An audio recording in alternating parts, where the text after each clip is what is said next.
देखिए, जनरली हम लोग जो भूगोल की परिभाषा पढ़ते हैं कि भूगोल है क्या चीज। भूगोल है क्या चीज। तो भूगोल की परिभाषा देखिए क्या देते हैं हम लोग।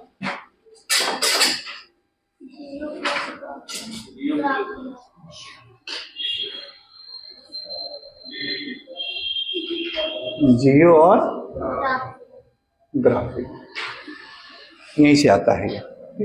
जियो का मतलब क्या है? अर्थ। और संपूर्ण अर्थ का क्षेत्रफल कितना बताया गया है?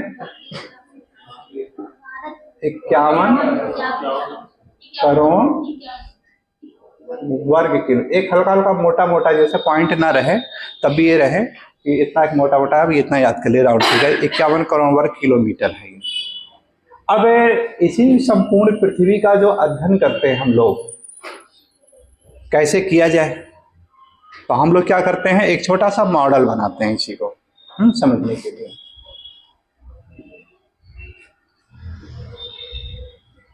और इसी प्रकार का मॉडल है, एक व्यक्ति ने बनाया था, जिसका नाम था गोहम। गोहम नाम सुना है कि नहीं? क्या थे? वेरी गुड, बहुत अच्छे, है ना। गोहम नाम का ऐसा व्यक्ति है जिसने सबसे पहली बार क्या बनाया था? ग्लोब बनाया था। और इसी ग्लोब के द्वारा हम लोग क्या करेंगे कि संपूर्ण पृथ्वी का अध्ययन करते हैं। इसी ग्लोब के द्वारा क्या करेंगे? संपूर्ण पृथ्वी का अध्ययन करते हैं। और जब देखिए ग्लोब है आपका,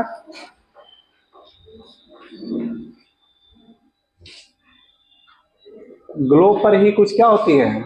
इमेजिनरी लाइन होती है, काल्पनिक रेखाएं थी आपकी, काल्पनिक रेखाएं। और इन्हीं काल्पनिक रेखाओं के द्वारा जब ग्लोब को काट दिया जाता है तो क्या बनता है? आपका मानचित्र बनता है।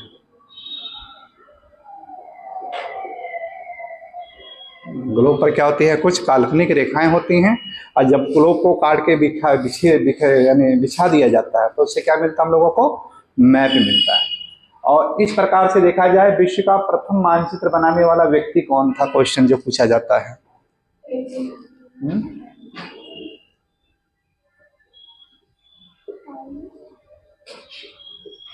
विश्व का प्रथम, अच्छा कभी हम जो इस तरह लिखते हैं, लिखने का ध्यान दिए कि नहीं? अब पता नहीं हैबिट सी बन गई जैसे, धीरे धीरे लिखने का तरीका ये गलत होता है। समझा ना, कि कभी भी जैसे लिखा जाता है कि इस तरह का, अब बहुत लोग कहते हैं कि सर पता नहीं कैसे आप लिख लेते हैं। जो बीएड वोड किए हैं वो पढ़ाते समय देखते हैं, कहें सर हमेशा जब भी लिखना चाहिए तो क्या होना चाहिए कि आप हमेशा बाएं और ऐसे खड़े होकर के लिखिए, ऐसे करके। ये सबसे बीएड में ही बताया भी जाता है 45 डिग्री का एंगल, और हाँ 45 पे रहे और इस तरह से। तो अब इस पे क्या होता है, अब सिखाया यही जाता है। अब धीरे धीरे क्या हुआ, जब क्लास से पढ़ाते पढ़ाते ऐसे क्या होता है, ऐसे लिखते जाते हैं, ऐसे बिल्कुल देखते चले जाते हैं। ये ज्यादा आसान हो गया, हैबिट बन गई अब ये। जबकि इस पे ऐसे लिखना बड़ा मुश्किल हो जाता है। कोई ऐसे राइटिंग स्किल देखा, कह रहा सर आपका पढ़ाने का तरीका जो है गलत है, वो है ना, टीचिंग के अकॉर्डिंग के अनुसार। जो व्हाइट बोर्ड की राइटिंग होती है हमेशा क्या है, क्योंकि क्वेश्चन आता है, पूछा जाता है उसमें टीचिंग एप्टीट्यूड में, कि हमेशा किधर है व्हाइट बोर्ड के बाएं ओर, यानी इस तरह से ऐसे करिए और लिखते चले जाइए।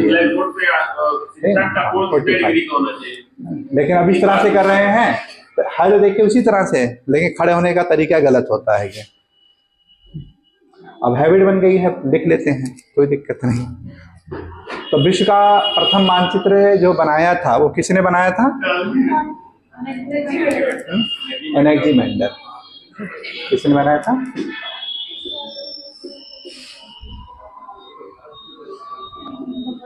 एनेक्सीमैंडर। अब बात आती है एनेक्सीमैंडर था कौन? तो उत्तर क्या होगा? थेल्स का शिष्य था ये। किसका था ये?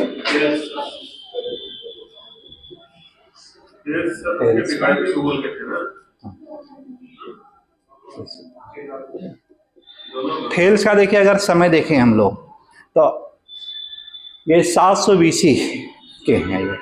700 BC का मतलब कितना हो गया, आज से अगर 2400 ईस्वी चल रहा है, 700 और इसमें जोड़ दीजिएगा आप लोग, 2024 चल रहा है आपका, ठीक। तो 700 और 2700 वर्ष पूर्व पहले की बात है कि उस समय की, यानी ये उनकी ये सारी चीजें हैं।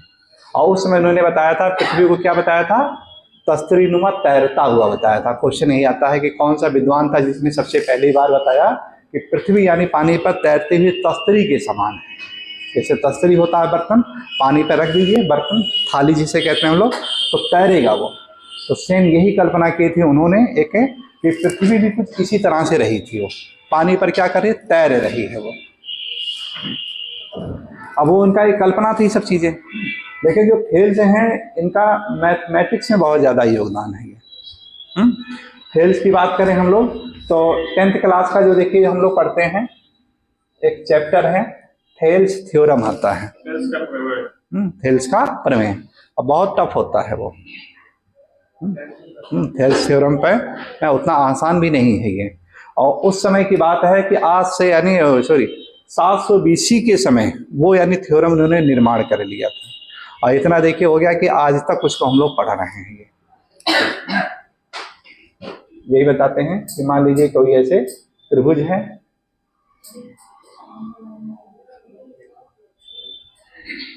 तीसरी भुजा के समानांतर कोई अगर एक रेखा खींची जाती है तो ये क्या करती है कि त्रिभुज को प्रोपोर्शनल इक्वल में डिवाइड करती है।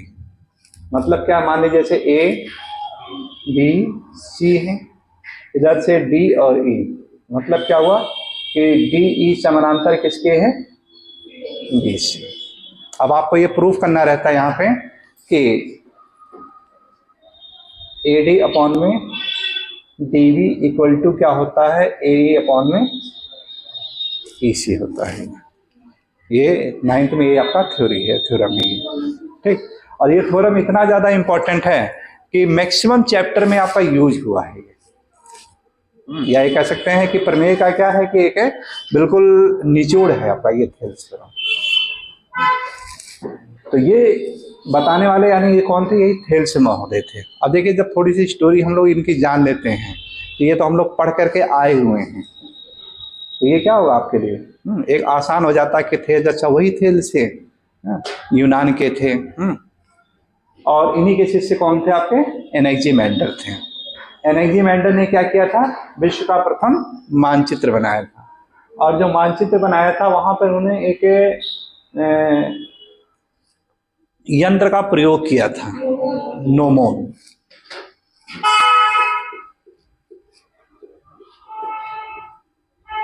नोमोन यंत्र का प्रयोग किया था। घड़ी की भांति होता है ये, और इस तरह से अपना ये कार्य करता है ये। अब इसी नोमोन के यंत्र से यानी पूरा विश्व का मानचित्र बना ले जाना एक अपने आप में क्या काबिले तारीफ थी। और इस तरह से इन दोनों को कहा जाता है फादर ऑफ मैथमेटिकल ज्योग्राफी कहा जाता है।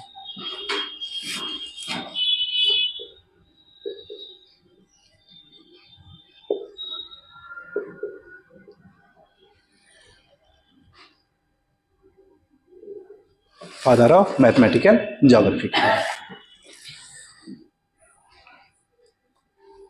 इसके बाद देखिए एक और आते हैं हिकेटियस महोदय।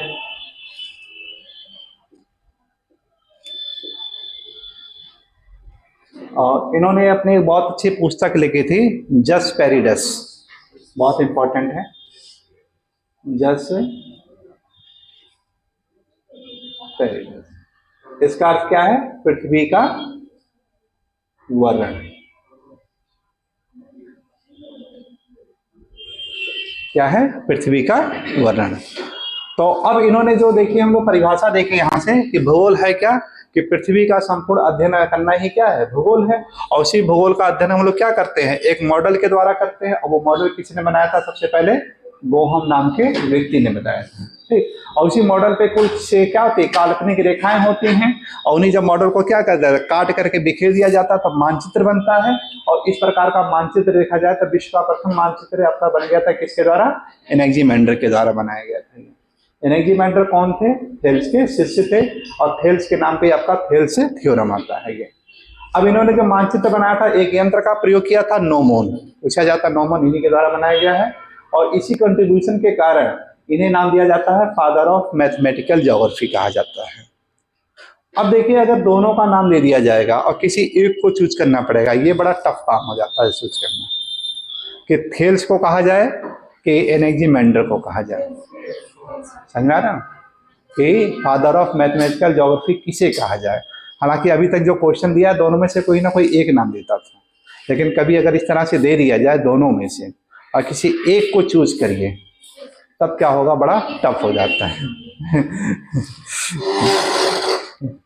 तो दुविधाएं सबके जीवन में होती है कि जैसे एक माँ है, उसके 2 बच्चे हैं, और कह दिया जाए उससे कि दोनों में से एक को चूज करना है आपको। अब बताइए आप किसको चूज करना चाहेंगे, तो जवाब देना बड़ा मुश्किल है। इसी तरह से बच्चे से कई क्वेश्चन पूछा जाता है कि मम्मी ज्यादा प्यारे हैं कि पापा ज्यादा प्यारे हैं, तो ज्यादातर बच्चे क्या होता है, दोनों कह देते हैं। ज्यादातर बच्चे क्या करते हैं, दोनों यानी बोल देते हैं, कहते हैं किसी एक को बोल देना क्या समस्या हो जाएगी। तो ऐसी दुविधाएं हम लोगों के सामने भी होता है बहुत सारे, ठीक, कि कभी कभी जैसे चल रहे हैं, माइंड में आता है कि ये रास्ता पकड़े कि ये रास्ता पकड़े।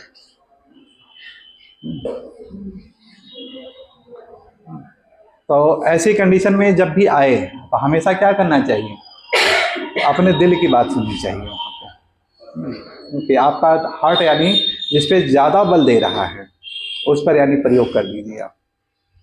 तो कभी कभी कहते हैं ना कि उसकी बातों को ध्यान में रखनी चाहिए, कि अगर आपको लग रहा है कि हाँ हार्ट आपका धक धक कर रहा है ये करने के लिए, इसको ठीक करने, तो आप उसको मत सुनिए। तो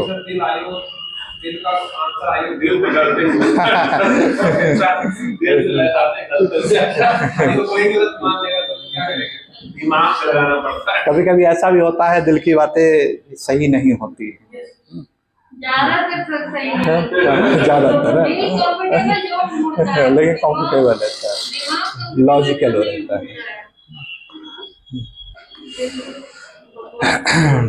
चलिए, तो हिकेटियस ने देखिए क्या है, आगे चल करके एक पुस्तक लिखे किस पे, अब यहाँ पे ऐसा कुछ आया नहीं, बस आपको एक बात ऐसे रख दी है कि अगर ऐसा आएगा तो क्या करेंगे, थेल्स ज्यादा सही रहेगा हमारे ख्याल से।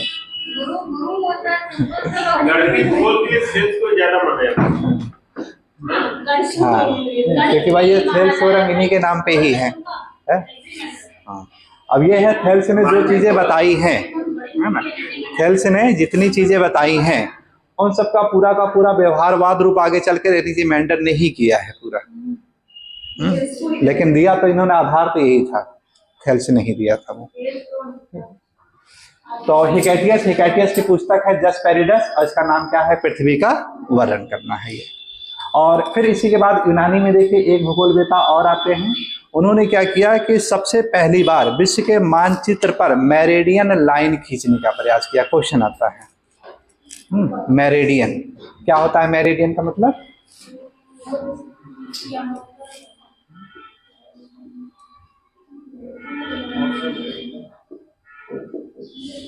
यमोत्तर, यमोत्तर रेखा खींचा था। यमोत्तर का मतलब क्या होता है, देशांतर।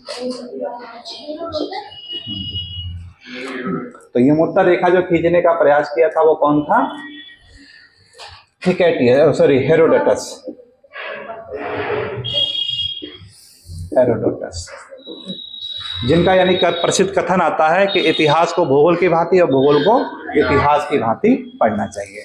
यानी इतिहास में क्या करते हैं, भूगोल की झलक देखते हैं, भूगोल में क्या करते हैं, इतिहास की झलक देखते हैं। और इन्हीं का ये कथन देके क्या कर देता है, इस बात को प्रमाणित कर देता है कि लगभग यानी 19वीं शताब्दी तक हुआ कि जो इतिहास के प्रोफेसर हुआ करते थे, वही क्या करते थे, भूगोल पढ़ाते थे। समझ में आ रहा ना? कि इनका छाप इतना ज्यादा था ये, कि यूनिवर्सिटी में क्या था, भूगोल को एक अलग विषय के रूप में ना रखना, उसके टीचरों को नहीं नियुक्त करना, यानी इतिहास के ही टीचर होते थे वही क्या करते थे, भूगोल पढ़ाते थे, इतना ज्यादा था। और आज भी कहीं ना कहीं देखिए क्या है कि हमारे भारत में इसका छाप अभी भी नजर आता है। टीजीटी के वैकेंसी में देखिएगा, ठीक, तो मैक्सिमम क्या होगा, जो टीचर वहां पढ़ा रहे हैं वो इतिहास पॉलिटी के ही रहते हैं। इतिहास भूगोल के कई टीचर हैं, सामाजिक विज्ञान इतिहास पॉलिटी के बहुत ज्यादा यानी सिलेक्टेड है वहां पे, वो इतिहास के ही रहते हैं और वो है इतिहास की यानी वही पढ़ा रहे हैं वो। यानी भूगोल देखा जाए तो टीचर है बहुत ही यानी कम रेयर केसेस में होते हैं वो। और यही कारण है कि आयोग भी देखिए क्या कर रहा है कि इधर 3-4 सालों का अगर पेपर का देखें, 16 वाला देखिए, 21 वाला देखिए, तो इन लोगों ने क्या किया है कि इकोनॉमी और ज्योग्राफी के टीचर ज्यादा सेलेक्ट हों, तो उन्होंने क्या किया कि पेपर को थोड़ा सा इजी कर दिया हिस्ट्री की अपेक्षा। देख रहे हैं कि इधर 2-3 सालों का अगर पेपर उठा के देखे, इतिहास का बहुत ज्यादा टफ पेपर पूछा गया था। उसके पीछे रीजन यही था कि अब धीरे धीरे क्या है कि अनुपात को बराबर ले आना, कि वहां पर उनकी प्रोबेबिलिटी कम हो जाए और इधर की प्रोबेबिलिटी बढ़ जाए।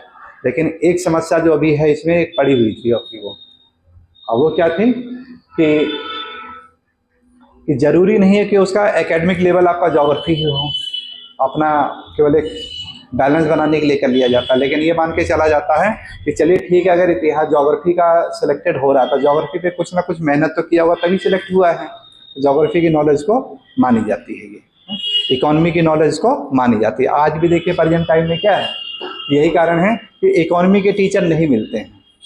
90% स्कूलों में क्या है, इकोनॉमी के सिलेबस को बिल्कुल नॉर्मलाइज कर दिया जाता, सामान्य कर दिया जाता, पढ़ाया ही नहीं जाता है, पढ़ाने वाला कोई है ही नहीं। और यही नहीं, प्राइवेट में भी देखिएगा यही है बिल्कुल, सीबीएसई बोर्ड, आईसीएसई बोर्ड के इंग्लिश मीडियम में भी 90% स्कूलों में बिल्कुल यही कंडीशन है कि इकोनॉमी के चैप्टर को बिल्कुल यानी जनरलाइज कर दिया जाए, सामान्य, टीचर है ही नहीं तो कहाँ से पढ़ाएंगे सब चीज़ें। और वो भी यानी खुश होते हैं कि चलिए ठीक, हमको अलग से टीचर नहीं रखना पड़ेगा। तो जब एक तरफ देखिए ये आ रहा है इस तरह से, तो बोर्ड ने भी क्या किया, उसको इक्वलिटी पे लाने का प्रयास किया कि इकोनॉमी के स्तर को बढ़ा दिया गया, कि मैपिंग वाला पोर्शन थोड़ा सा केवल उसमें बढ़ाया, बाकी सारे क्वेश्चन बिल्कुल सेम के सेम है। अगर यानी बड़े बड़े क्वेश्चन हैं आपके हैं तो एमसीक्यू हैं, तो 5-5 क्वेश्चन हर पार्ट से दिया जा रहा है करने के लिए। तो ये सारे चेंजेबल आपका लाया गया है, ये सब एनईपी के तहत यानी ये सुधार किए गए हैं। कि अब तक था इकोनॉमी को लोग अनदेखा करते थे, सबसे ज्यादा जो क्वेश्चन आता था आपका ज्योग्राफी और हिस्ट्री से आता था, और फिर उसके बाद पॉलिटी आता था, तब जाकर के इकोनॉमी आता था। अब धीरे धीरे क्या कर दिया है, सबको यानी सामान्य करने का प्रयास किया गया एनईपी के तहत, कि सबका इंपॉर्टेंस रहेगा, यानी इकोनॉमी को भी पढ़ाना क्या होगा, जरूरी होगा। और यहाँ से देखिए कि आने वाले समय में भी रहेगा, इकोनॉमी का पेपर इजी रहता है इसमें, ज्यादा उस तरह से नहीं, बहुत यानी हाई फाई जाना ही नहीं रहता है, बिल्कुल आसान रहता है उसमें। लेकिन इकोनॉमी के, हाँ, इकोनॉमी के जो बच्चे होते हैं, जो लेता है वो तभी लेता है जिसका पीजी स्तर तक यानी रहता है। तो ये कहता है ना कि शेर के नाद में यानी आँख है, हाथ डालना उतना आसान नहीं है। और जो ले लेता है समझदारी करके, वो क्या है, यहीं तक सीमित नहीं रहता है, वो पीजीटी और हायर तक हो जाता है उसका। क्योंकि इकोनॉमी देखिए इसलिए कहा जाता है कि अगर जिसको समझ में आ गई तो बहुत ज्यादा समझ में आ गई, और जिसको समझ में नहीं आया वो तो छोड़ ही देता है। तो इसलिए इकोनॉमी के बच्चे जो होते हैं कहीं बेरोजगार नहीं होते हैं, वो सिलेक्शन ले लेते हैं उनसे। तो हेरोडोटस देखिए क्या कर रहे हैं यहाँ पे, कि सबसे पहले यानी मेरिडियन लाइन खींचने का प्रयास करते हैं, यानी यमोत्तर रेखा, और इसीलिए इनको नाम दिया जाता है फादर ऑफ हिस्टोरिकल ज्योग्राफी कहा जाता है।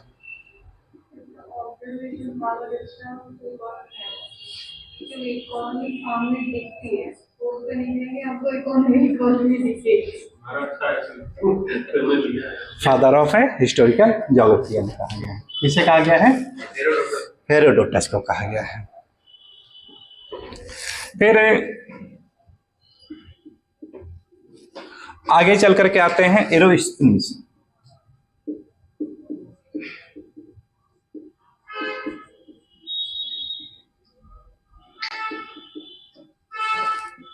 इन्होंने फिर क्या किया कि जो नोमोन यंत्र था, इसी नोमोन यंत्र के द्वारा इसका प्रयोग कर लिया इन्होंने।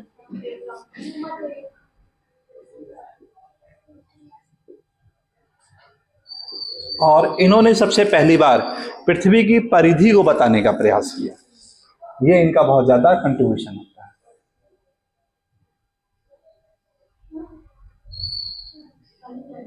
ठीक, इस तरह से पृथ्वी की क्या बताई इन्होंने, परिधि बताई है। जो परिधि इन्होंने बताई थी मील में बताई थी, 25,000।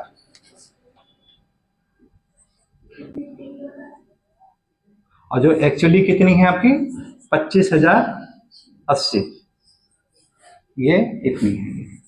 या इसी को जब किलोमीटर में कहते हैं तो कितना आ जाता है किलोमीटर में,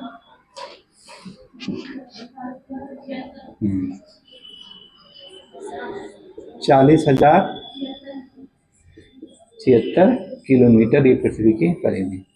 अब इनके देखिए कंट्रीब्यूशन क्या आ रहा है कि ग्लोब की यानी परिधि को बता देना, पृथ्वी की परिधि को बता देना एक छोटे से यंत्र के द्वारा, और इतना बता देना कि बिल्कुल एक्चुअली के आधार पे है, भाई ज्यादा अंतर तो है नहीं। तो ये बहुत बड़ी इनकी खासियत थी। ठीक, तो इस तरह से इन्होंने क्या किया कि भूगोल को पहली बार सिस्टमेटिक तरीके से यानी स्थापित करने का प्रयास किया था। इसीलिए इनको कहा जाता है फादर ऑफ सिस्टमेटिक ज्योग्राफी कहा जाता है।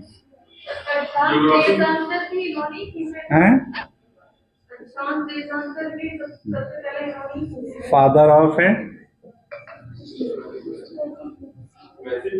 Systematic geography.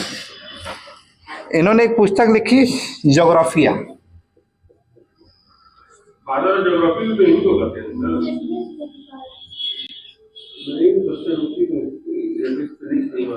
ज्योग्राफिया इनकी यानी प्रसिद्ध रचना आती है, या ये कह सकते हैं कि भूगोल शब्द का सबसे पहली बार प्रयोग करने वाला व्यक्ति कौन था, एरिस्टोफेनेस था ये। ठीक, ये इनके यानी मुख्य रूप से कंट्रीब्यूशन आ जाते हैं। एक ऐसे क्या करिए खागा, ऐसे इसको नोट कर लीजिएगा, इसको भी लिखवा भी देंगे।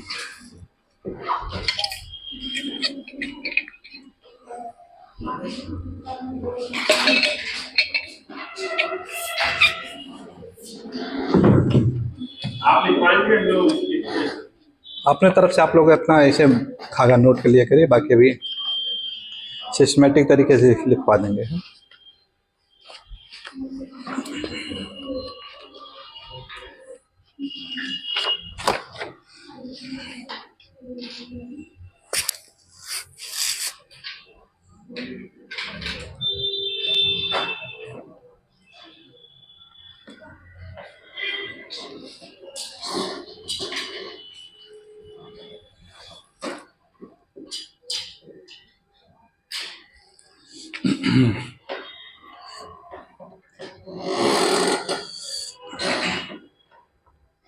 ज्योग्राफी का समान अर्थ क्या बताया गया, जियोग्राफी यानी पृथ्वी का संपूर्ण अध्ययन करना ही भूगोल है।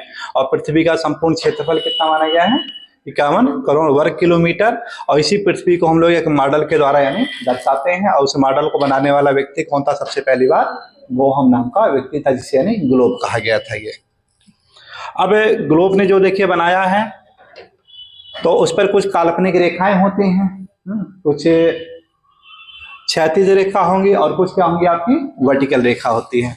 और उसी के द्वारा फिर हम लोग मानचित्र बनाते हैं हम लोग। और विश्व का प्रथम मानचित्र है आपका एनेक्जीमेंडर के द्वारा ये बनाया गया था। एनेक्जीमेंडर के बारे में इनका जो टाइम पीरियड था 610 से लेकर के 546, 610 से लेकर के 546 BC, उस समय की बात आती है। इनके गुरु जो हैं थेल्स हैं, वो आपके कब के हैं, वो 700 BC के हैं।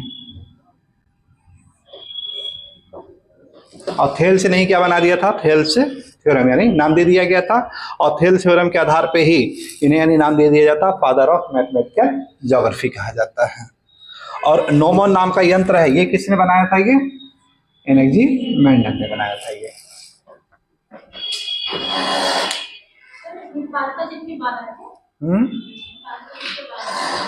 हाँ, वो सबसे लास्ट में है, अभी अंत में है।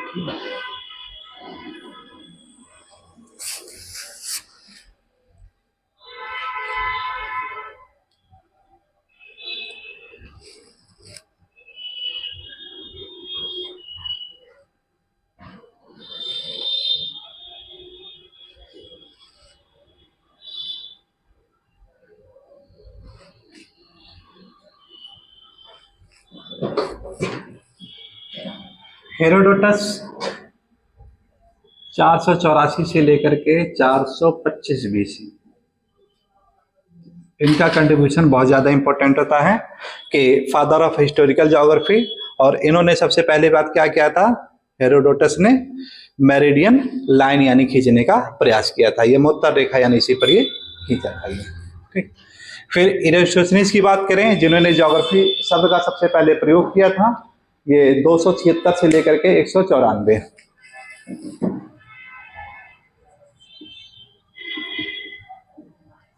और इसी समय इन्होंने क्या किया कि जो नोमोन यंत्र था, नोमोन यंत्र के द्वारा यानी पृथ्वी की परिधि को यानी नाप दिया था ये। अब कितना बताया था, 25,000 मील बताया है इन्होंने। और ये जो मील था, वर्तमान का जो मील था आपका 25,000 मील, उसी के यानी समकल लगभग इक्वल था ये। और इसी को जब किलोमीटर में कन्वर्ट करते हैं तो 40,076 किलोमीटर क्या हो जाता है, पृथ्वी की परिधि आ जाती है। या ये कह सकते हैं पृथ्वी की भूमध्य रेखा की लंबाई आ जाती है। कितना आ जाता है, 40,076 किलोमीटर। और इसी को नाम दे दिया जाता है कि फादर ऑफ सिस्टमेटिक ज्योग्राफी कहा जाता है। इनकी जो रचना है सबसे पहले कौन सी मुख्य रूप से है, ज्योग्राफी इनकी सबसे प्रमुख रचना आ जाती है।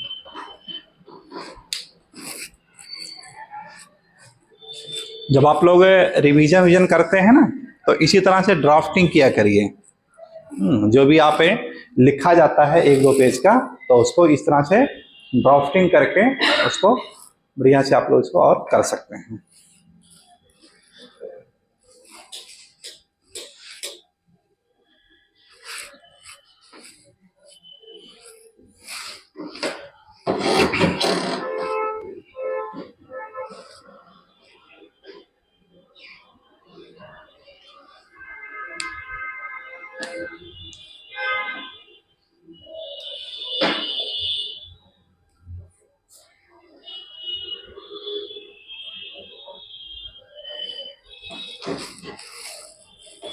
आगे इसी में देखिएगा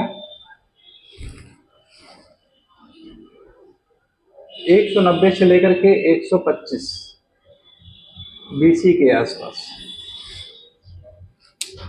इसमें आ जाते हैं हिपार्कस आ जाते हैं।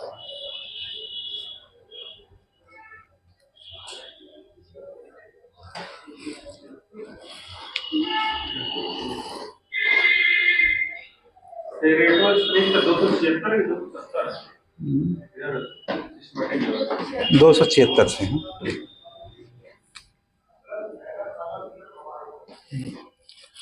हिपार्कस महोदय जो हैं, इन्होंने सबसे पहली बात भूगोल पर क्या किया, ग्लोब पर यानी मानचित्र अपने अक्षांश और देशांतर, अक्षांश और देशांतर रेखा खींची। और इन्होंने पृथ्वी को 360, क्वेश्चन आ चुका है, 360 है अंश में डिवाइड किया है, डिग्री में इसी को डिवाइड किया था सबसे पहली बार। इनका एक यंत्र बनाया था इन्होंने, एस्ट्रोलाब,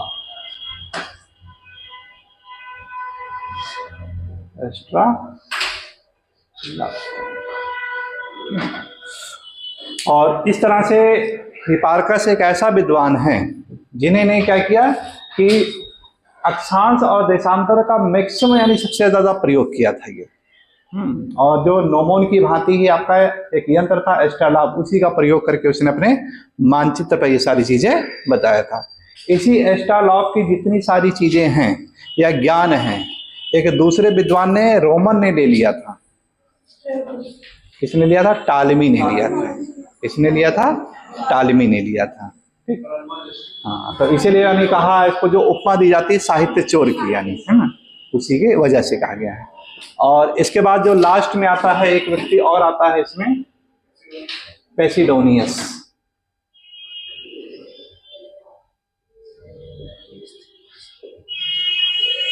पेसिडोनियस, इसकी सबसे बड़ी रचना दी जाती है द ओशियन।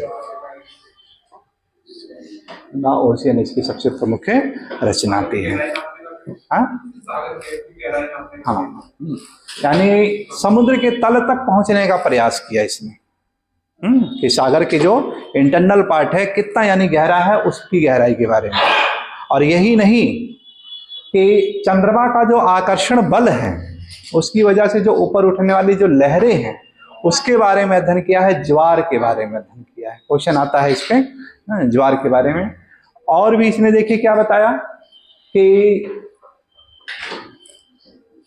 सूर्य से रिलेटेड बताया कि इसकी यानी कभी छाया है ज्यादा पड़ जाना, कभी कम पड़ जाना, उससे रिलेटेड, या सूर्य ग्रहण की समस्या है ना, सूर्य ग्रहण चंद्र ग्रहण से रिलेटेड, ये सब के सब किसने बताया था? ये पैसिडोनियस ने बताया था। कौन सी पुस्तक थी? द ओशियन पुस्तक थी। और इसी कंट्रीब्यूशन की वजह से इसको नाम दे दिया जाता है, क्या उपमा दी जाती है इसको? फादर ऑफ फिजिकल ज्योग्राफी कहा जाता है। क्या कहते हैं इसे? Father of physical geography. तो दो भूगोलवेताओं के दो पुस्तक याद रखी रहेगा। एक है आपके हिकैटियस, हिकैटियस की पुस्तक का नाम क्या है? जस्पेरिडस। और हिकैटियस को क्या उपमा दी गई है? फादर ऑफ ज्योग्राफी कहा गया है। क्या कहा गया है? फादर ऑफ ज्योग्राफी कहा गया।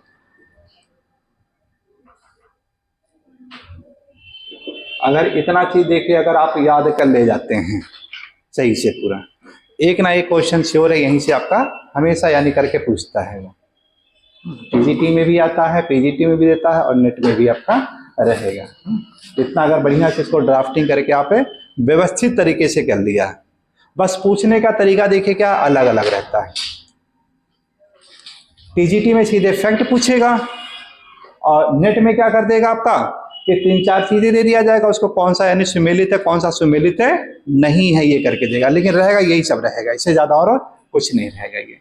तो ये चीजें यानी हम लोगों ने देखा कि शुरुआती तौर पर कैसे यानी ये ग्लोब हमारा निर्माण हो रहा है। इसके बाद जब देखिए आगे चल करके 16वीं शताब्दी में आते हैं, तो 16वीं शताब्दी में देखिए क्या हो रहा है कि विज्ञान युग का प्रारंभ होता है। वहां इसका होता है विज्ञान युग का प्रारंभ आता है ना। उसी में एक व्यक्ति आते हैं, इसका नाम था केपलर महोदय। आगे हम लोग केपलर के बारे में पूरा पढ़ते हैं बकायदा।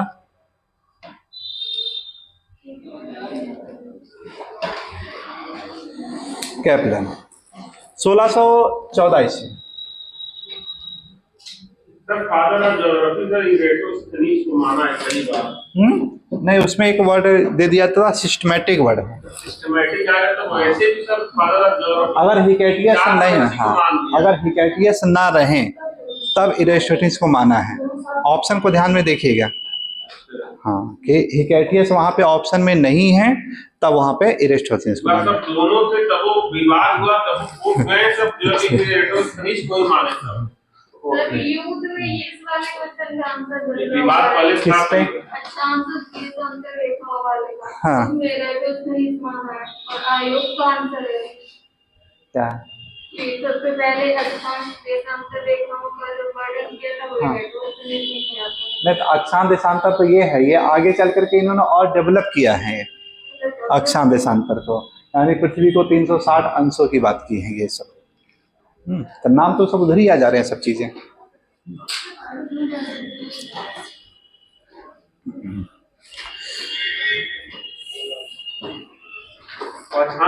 इन्होंने माना है, किसको लगाएंगे? इसको मानेंगे इसी के लिए हाँ, हिपार्कस ही देता है। अब जैसे जब वहां पे दिया है तो वहां पे इस आधार पे इसको ले लिया है, कोई दिक्कत नहीं है। वैसे आपका हिपार्कस ही है आपका वो, ठीक है। अब इसी में देखिए एक आते हैं केपलर महोदय 1614, एक आते हैं इसमें कॉपरनिकस आते हैं।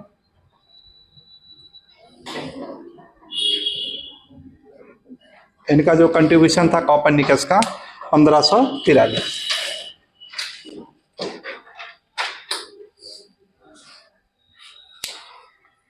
और आगे चल कर के आते हैं एक इसी में न्यूटन आते हैं 1683।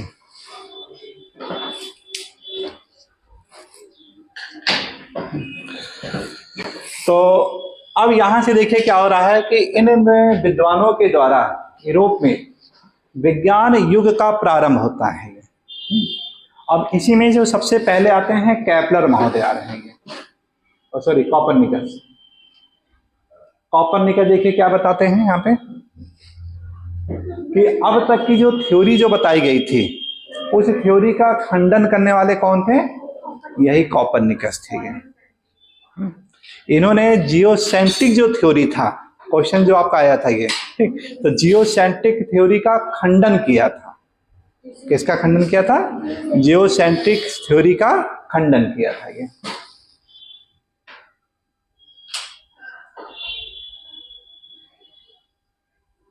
जियोसेंट्रिक थ्योरी दिया किसने था? जियोसेंट्रिक थ्योरी दिया किसने था? देखिए स्टार्टिंग जो दिया था प्लेटो ने दिया था, ठीक। अब प्लेटो से भी ज्यादा विद्वान किसको मानते हैं?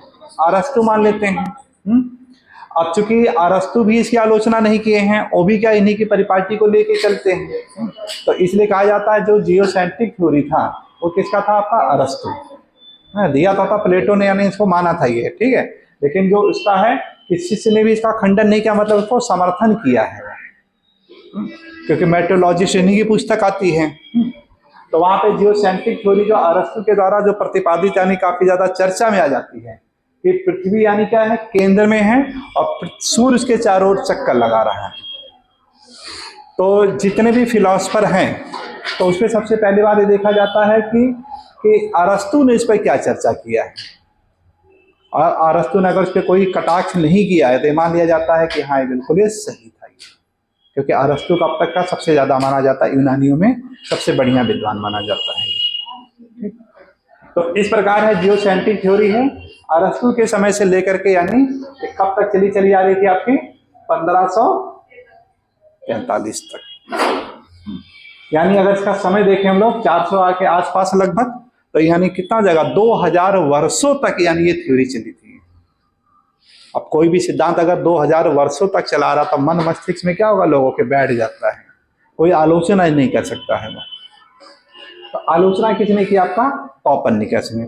आलोचना करके कौन सी थ्योरी दी थी इसने? होलियोसेंट्रिक दी थी, होलियोसेंट्रिक थ्योरी, या हिंदी में कहते हैं इसी को हम लोग सूर्य केंद्रण का सिद्धांत।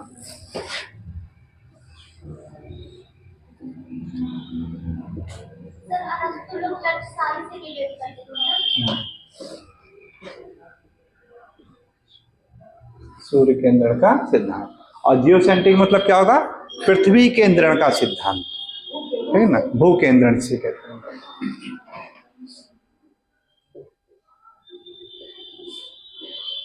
भू केंद्रण का सिद्धांत। अब जब देखिए कॉपरनिकस इस तरह की बात कर रहा है कि नहीं, सूर्य जो है, होलियो मतलब हीलियम से लिया गया है यहाँ पे, कि सूर्य बीच में है और पृथ्वी और अन्य ग्रह उसके चारों ओर चक्कर लगा रहे हैं। और इसी का समर्थन किसने कर दिया था? गैलीलियो ने कर दिया था। किसने कर दिया था? गैलीलियो आकर के इसी का समर्थन कर दिया। हाँ, तब वो गैलीलियो ने एक दूरबीन बना दिया था, टेलीस्कोप आता है जो दूरबीन का प्रयोग, और इस दूरबीन के द्वारा उसने नक्षत्र ग्रहों को देखना शुरू किया। और वहां से क्या किया कि जो इसका होलियोसेंट्रिक थ्योरी है, होलियोसेंट्रिक को पुनः जीवित करने का कार्य किसने किया? गैलीलियो ने कर दिया। और जब गैलीलियो ने कर दिया तो चर्च के लोगों को डर लगने लगा, भय लगने लगा कि अब हमारा जो धर्म है वो संकट में पड़ जाएगा, क्योंकि चर्च क्या था? इसी यानी धर्म के आधार पे पूरा चल रहा था, तो उनको अपने धर्म की चिंता होने लगी। और उन्होंने क्या किया कि गैलीलियो को नजरबंद कर दिया। और ये वो दौर है, देखिएगा कि मार्टिन लूथर का भी यानी कार्यकाल यही चल रहा है आपका ये। मार्टिन लूथर जो कि समाज सुधारक के रूप में आते हैं जर्मनी में,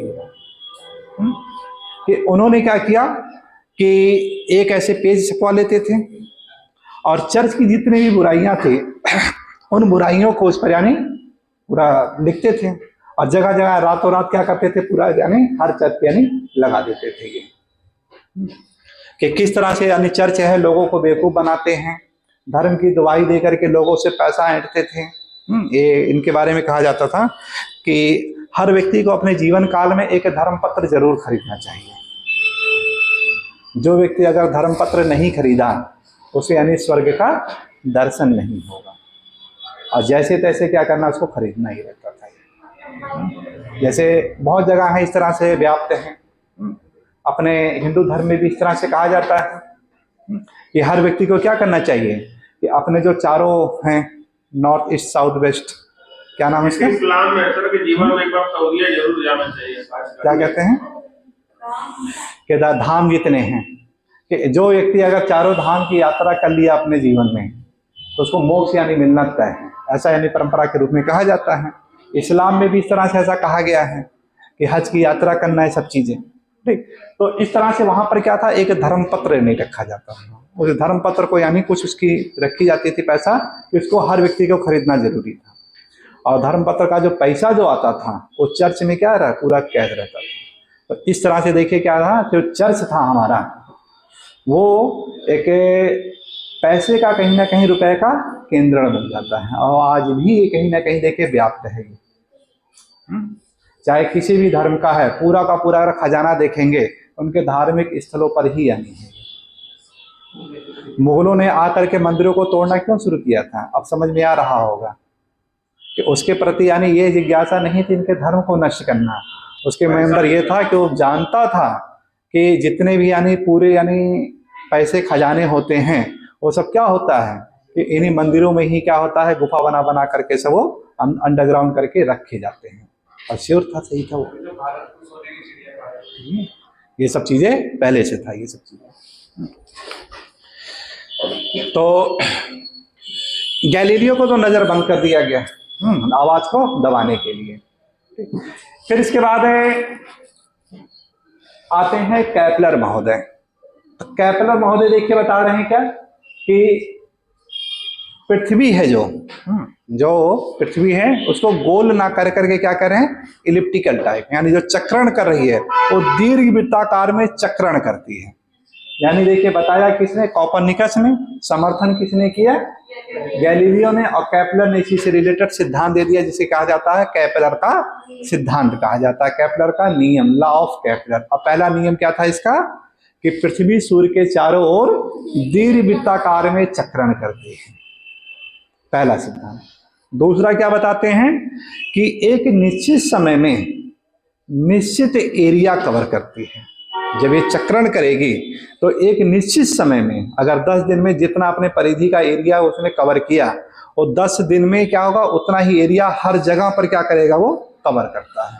यहीं से एक नियम सिद्धांत आएगा, उपसौर और अपसौर का सिद्धांत आता है। इसका आता है उपसौर और अपसौर का। इसी में फिर कैपलर और बताते हैं कि एक समय ऐसा आएगा जब पृथ्वी की जो चाल होगी, है ना, परिक्रमण चाल होगी, वो क्या हो जाती है, धीमी हो जाती है, और एक समय ऐसा आएगा जब यानी परिक्रमण चाल क्या हो जाती है, तेज हो जाती है। ठीक, ये इसका द्वितीय नियम बताता है। और तृतीय नियम क्या बताता है इसका कि टी स्क्वायर डायरेक्टली प्रोपोर्शनल ए क्यूब होता है।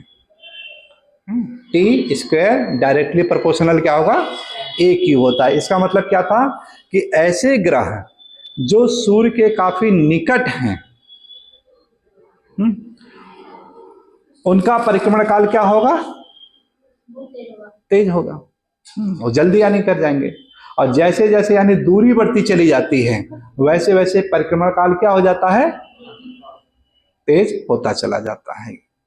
और फिर यहीं से फिर आगे चलकर इसको हम लोग घनत्व से तुलना कर लेते हैं। फिर किससे करते हैं, घनत्व। यहां से क्या निष्कर्ष निकलता है, जिसका घनत्व ज्यादा होता है उसका घूर्णन काल क्या होगा, धीमा होता है, और जिसका घनत्व कम होता है उसका घूर्णन काल क्या होगा, तेज होता है। समझ में आ रहा है ना। जैसे देखिए कि सबसे न्यूनतम घनत्व वाला तो उसका परिक्रमण काल क्या है, तेज है। ठीक, पृथ्वी और शुक्र है, घनत्व ज्यादा है, धीरे धीरे घूर्णन करती है। तो ये सब घनत्व से कोरिलेटेड कर लेते हैं। उसका जो तीसरा नियम आ जाएगा उससे रिलेटेड। हाँ? बृहस्पति क्या है? जो सबसे तेज यानी घूर्णन करता है। तो वो सारी चीजें हम लोग उससे कोरिलेट करके कॉपरनिकस को फिर पढ़ते हैं। ये सब चीजें सभी क्रम से रिलेटेड सब आता रहेगा ये पूरा। तो ये सारी चीजें यहाँ पे सब बताया जाता है। और इसी समय देखा जाए तो एक आपका है छापे खाने का भी प्रयोग हो जाता है आपका 1470 ईस्वी में। 1470 ईस्वी में क्या हो रहा है? छापा खाना, प्रिंटिंग। मतलब क्या था, अब तक जो अपने विचारों को लोग क्या करते थे कि कहीं पत्तियों पे लिख देते थे, कपड़ों पे लिख देते थे। अब क्या है कि सीधे यानी छापा खानों के द्वारा एक पुस्तक बनाई जाती थी और पुस्तक बना करके उसको देश विदेश हर जगह पे प्रसारित कर दिया जाता था। तो जो मार्टिन लूथर है वो क्या किया था, इसी छापे खाने का उसी के समकालीन है, 1543 में वो है। तो इधर आपका 1770 में आ गया है ये। तो प्रिंटिंग मशीन का ही प्रयोग करके उसने क्या किया, अपने विचारों को काफी ज्यादा प्रसारित किया था ये सब चीजें। ठीक, तो 1492 आपका है, कहाँ गया गोहम महोदय, जिसके बारे में हम लोग चर्चा किए थे।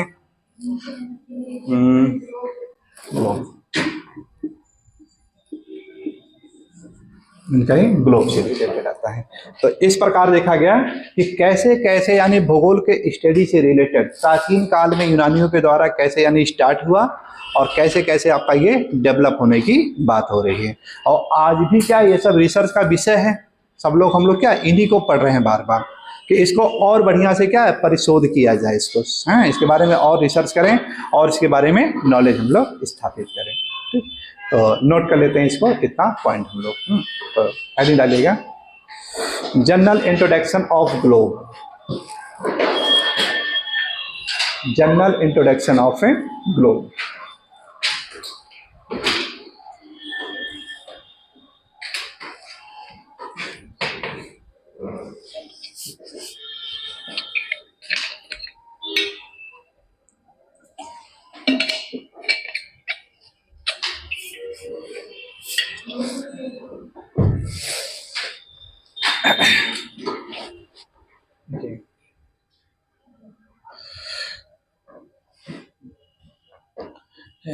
पृथ्वी का भूगोल का मूल उद्देश्य, भूगोल का मूल उद्देश्य संपूर्ण पृथ्वी का क्रमबद्ध अध्ययन करना है। किसका कथन है ये? हम्बोल्ट क्रमबद्धता की बात करते हैं कि भूगोल क्या है, क्रमबद्ध भूगोल के बारे में कह रहे हैं ना, वो क्रमबद्ध अध्ययन करना है जिसका संपूर्ण क्षेत्रफल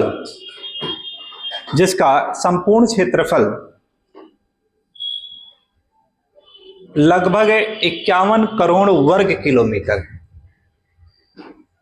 जिसका संपूर्ण क्षेत्रफल लगभग 51 करोड़ वर्ग किलोमीटर है। 51 करोड़ वर्ग किलोमीटर।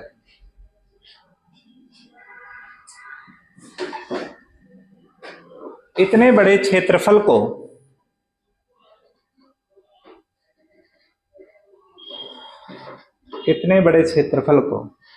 जब एक छोटे से मॉडल के रूप में प्रदर्शित किया जाता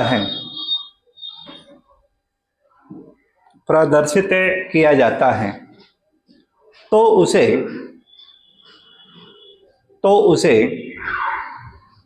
ग्लोब कहते हैं। सर्वप्रथम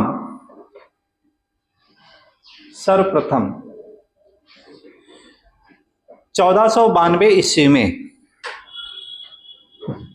1492 ईस्वी में गोहम नाम के व्यक्ति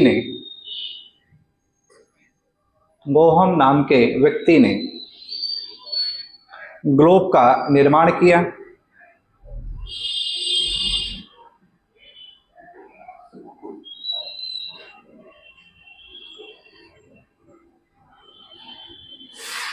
इसी ग्लोब पर किसी ग्लोब पर खींची गई काल्पनिक रेखाओं, खींची गई काल्पनिक रेखाओं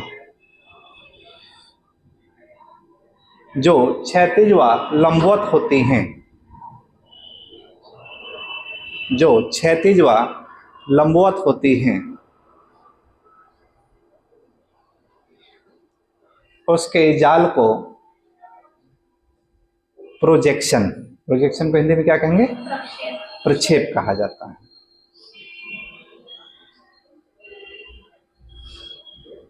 प्रोजेक्शन या प्रक्षेप कहा जाता है, प्रक्षेप कहा जाता है।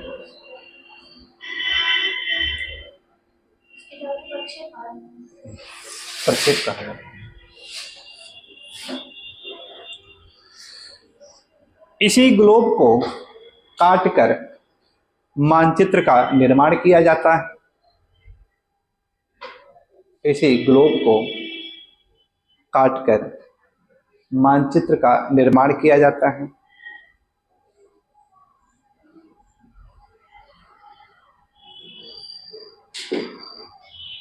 ऐतिहासिक परिप्रेक्ष्य में,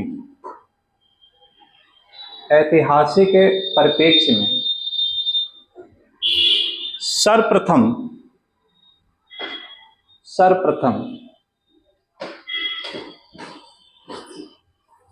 मापक के आधार पर विश्व का मानचित्र, मापक के आधार पर विश्व का मानचित्र, अंडरलाइन कर लिएगा इसको, एनेक्जीमेंडर, एनेक्जीमेंडर ब्रैकेट में समय लिखिएगा 610 से 546 बीसी, 610 से 546 बीसी, एनेक्जीमेंडर ने बनाया, जिन्होंने एक छोटा सा यंत्र, एक छोटा सा घड़ी की भांति यंत्र नोमोन का निर्माण किया, नोमोन का निर्माण किया, नोमोन का निर्माण किया। नोमोन का मतलब मापन करना, मापक दूरी से रिलेटेड था, हाँ, डिस्टेंस को नापता था ये। नोमोन का निर्माण किया। एनेक्जीमेंडर के गुरु का नाम थेल्स था, थेल्स था, जिन्होंने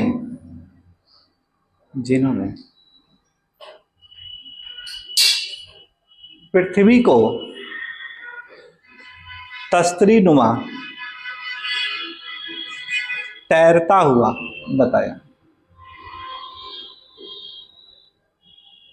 तस्तरीनुमा तैरता हुआ बताया।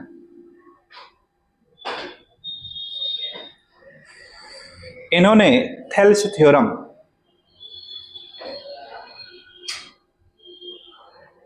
का भी निर्माण किया।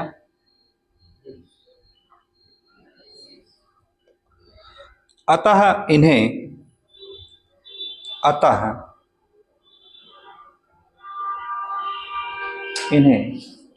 गणितीय भूगोल का जनक भी कहा जाता है।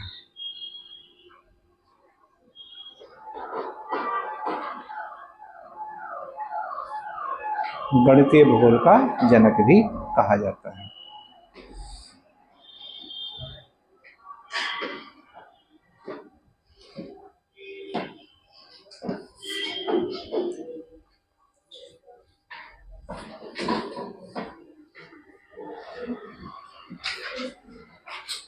हेकेटियस की प्रमुख रचना जस पेरिडस है। जस पेरिडस है, जिसका अर्थ है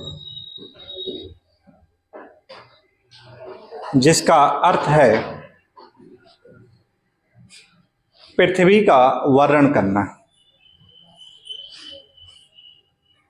जिसका अर्थ है पृथ्वी का वर्णन करना।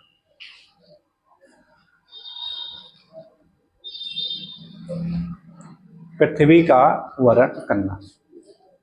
अतः हेकेटियस को भूगोल का पिता कहा जाता है।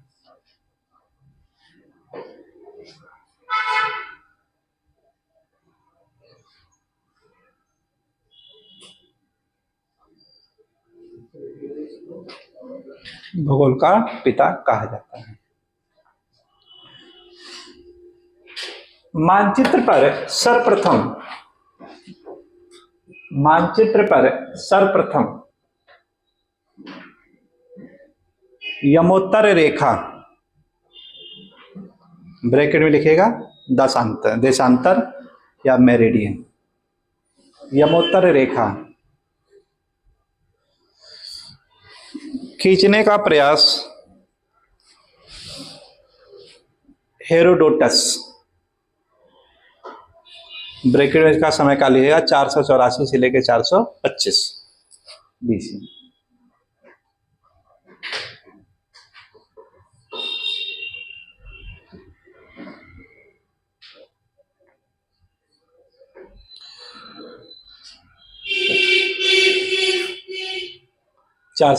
से 425 BC हेरोडोटस ने किया।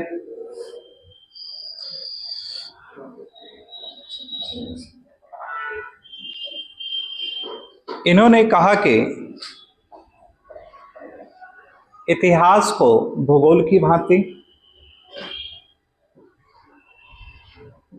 तथा भूगोल को इतिहास की भांति अध्ययन करना चाहिए।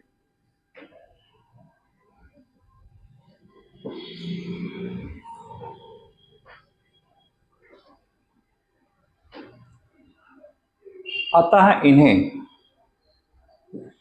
इन्हें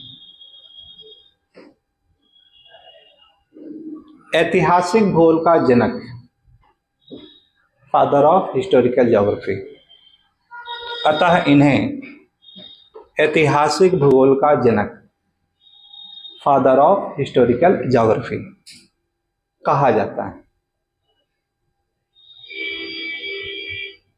हिस्टोरिकल ज्योग्राफी कहा जाता है।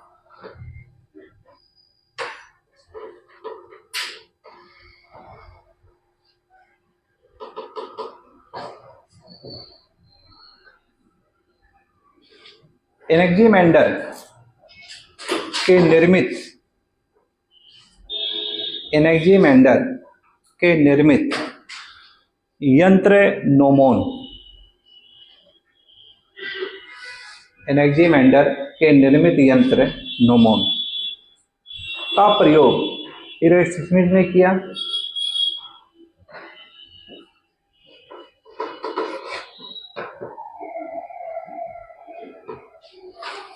इरोस्थिनीज ने किया, जिन्होंने सबसे पहली बार इस यंत्र के द्वारा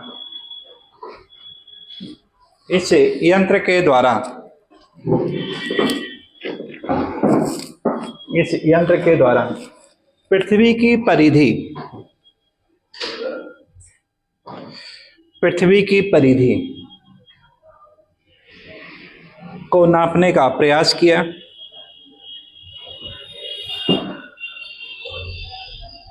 जिसकी लंबाई 25,000 मील है। जिसकी लंबाई 25,000 मील थी। जो वर्तमान की लंबाई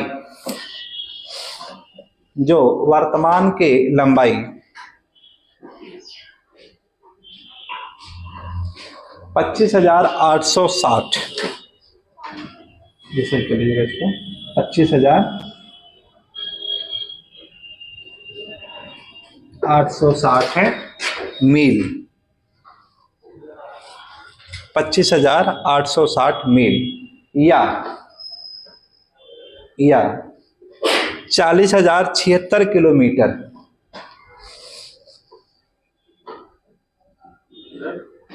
40,076 किलोमीटर के लगभग करीब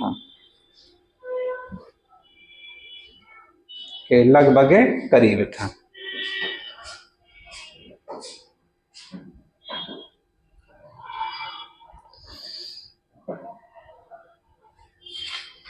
इन सभी का जिक्र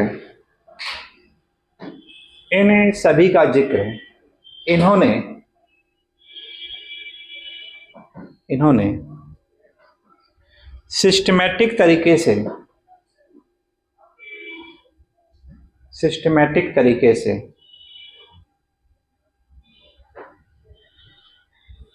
अपनी प्रसिद्ध पुस्तक ज्योग्राफिया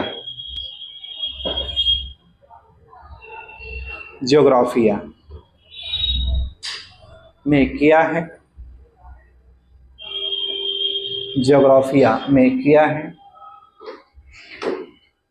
अतः इन्हें व्यवस्थित भूगोल का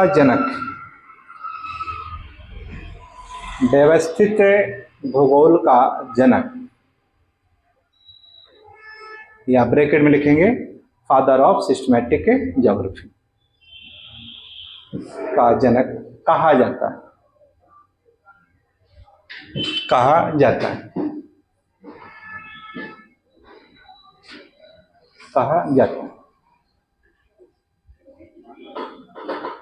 ये ऐसे प्रथम विद्वान थे जिन्होंने भूगोल शब्द का प्रयोग किया था। अंडरलाइन कर लीजिएगा, भूगोल शब्द का प्रयोग किया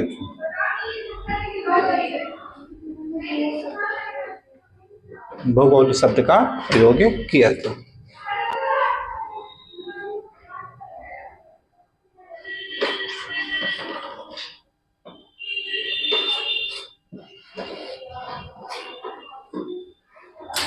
आगे चलकर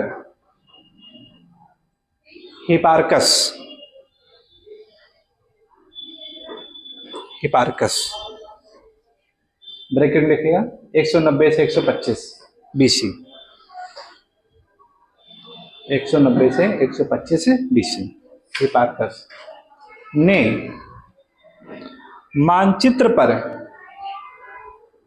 मानचित्र पर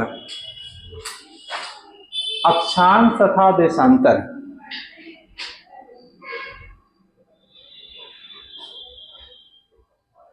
रेखाओं को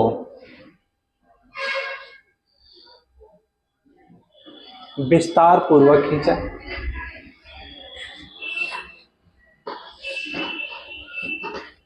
तथा पृथ्वी को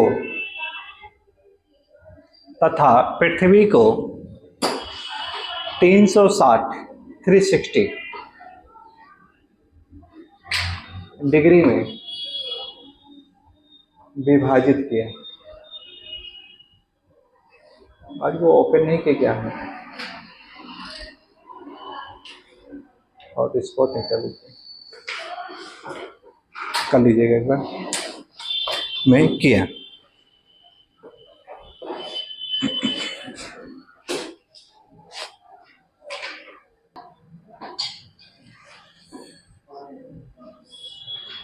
हिपार्कस ने नोमोन की भांति एस्ट्रोलाब यंत्र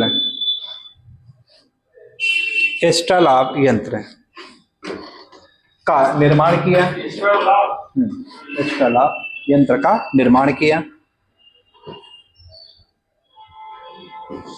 जिसकी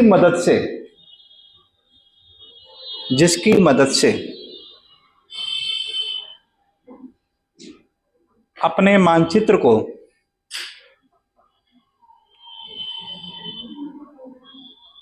सर्वश्रेष्ठ बनाने का प्रयास किया।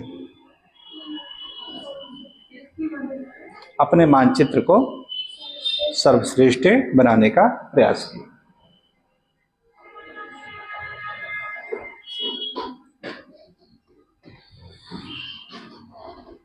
पैसिडोनियस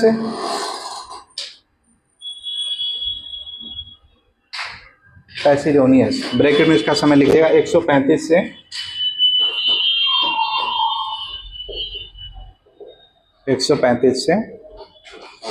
50 BC।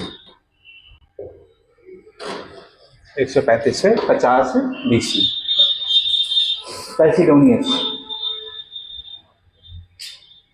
के प्रसिद्ध रचना द ओशियन है।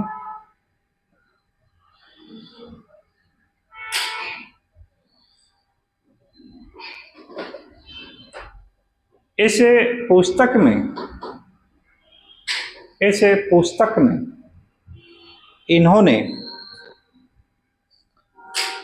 पृथ्वी के भौतिक पहलुओं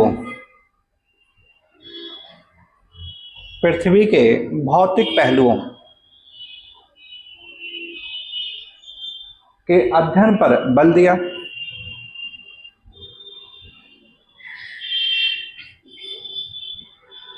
इन्होंने समुद्र की गहराई को मापने, ज्वार भाटा,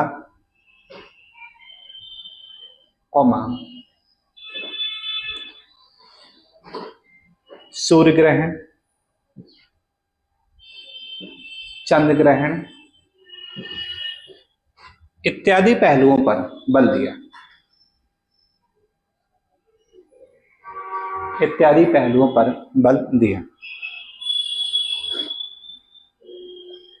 अतः इन्हें भौतिक भूगोल का जनक कहा जाता है।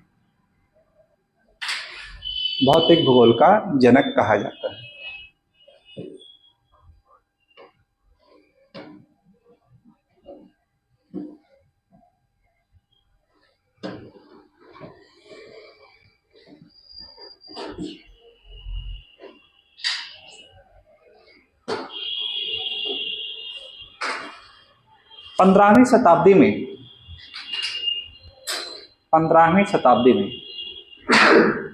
पुनर्जागरण काल के दौरान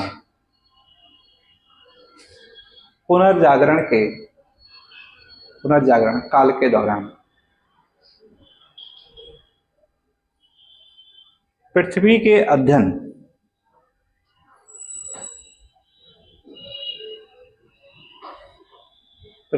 अध्ययन को वैज्ञानिक रूप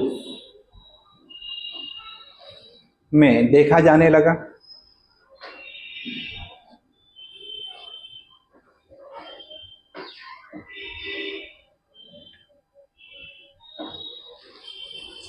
इसी दौरान 1470 ईस्वी में प्रिंटिंग प्रेस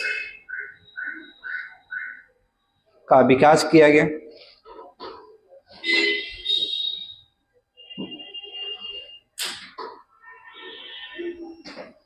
गोहम ने भी 1492 में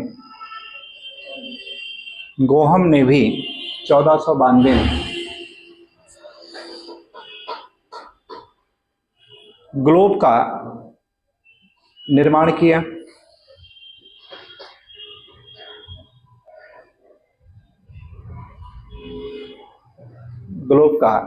किया। प्राचीन मानचित्रों को ध्यान में रखते हुए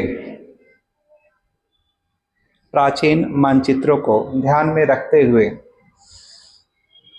साहसिक सामुद्रिक यात्राएं की गई। अब ये चैप्टर है, ये पूरा डिटेल पढ़ेंगे, केवल हल्का से यहाँ पे एक पॉइंट कर दिया, साहसिक यात्रा करके, ठीक है ना।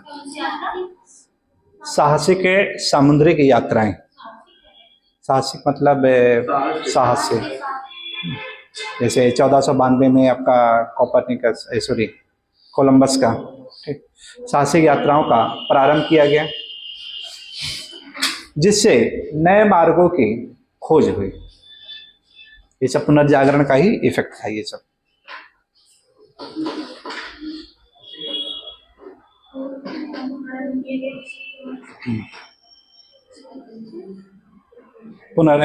नए मार्गों की खोज हुई। और सब ज्यादा बस ज्यादा नहीं, बस इन्हीं के बारे में हल्का सा, क्योंकि ये तो पूरा डिटेल पढ़ेंगे तो हल्का सा पॉइंट इसको इंगित कर देते हैं हम लोग। हाँ लिखवा रहे 1543 में 1543 में कॉपरनिकस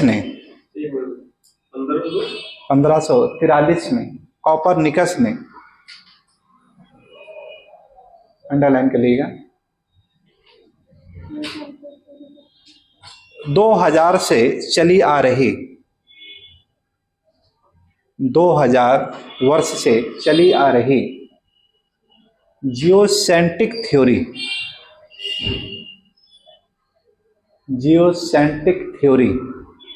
या ब्रैकेट में लिख सकते हैं भूकेंद्रण का सिद्धांत। जियोसेंट्रिक ये लिखा है, जियोसेंट्रिक थ्योरी या भूकेंद्रण का सिद्धांत का खंडन करके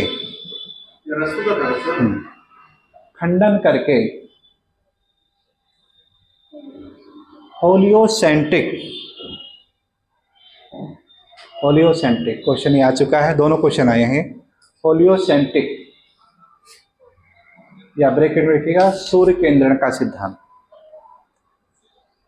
सूर्य केंद्रण का सिद्धांत, होलियोसेंट्रिक थ्योरी, सूर्य केंद्र का सिद्धांत का प्रतिपादन किया।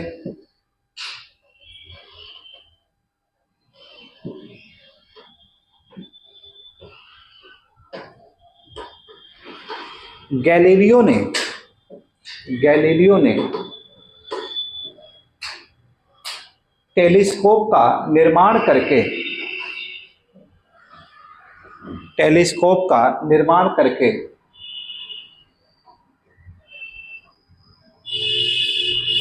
कोपरनिकस के सिद्धांत का समर्थन किया।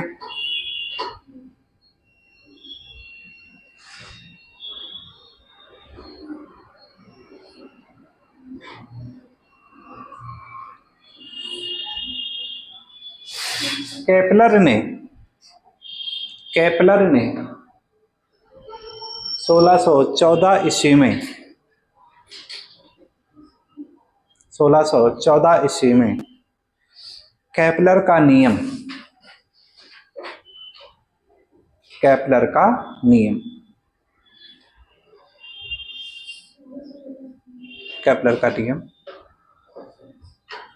दिया।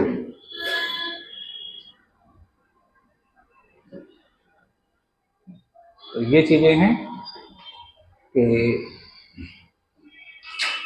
एक पॉइंट और लिखिएगा इसमें। 1683 ईस्वी में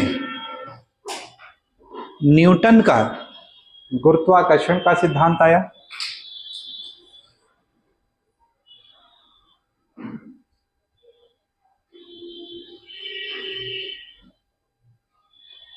इन्हीं विद्वानों का प्रमुख योगदान है कि भूगोल को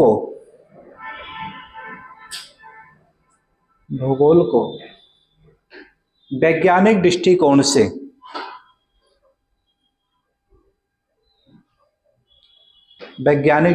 से अध्ययन किया जाने लगा।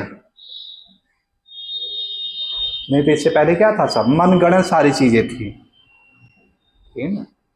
जितनी भी ये सब चीजें हम लोगों ने देखा, ये सब क्या है, ये सब एक मन गढ़ंत सी सब चीजें, यानी कोई इसका वैज्ञानिक आधार नहीं हुआ करता था। क्यों? क्योंकि जिसका ये लोग अध्ययन कर रहे थे, मतलब पृथ्वी, और वो जो इसका सिद्धांत था जियोसेंट्रिक, वही जब नींव ही गलत थी तो कोई मतलब नहीं था वो।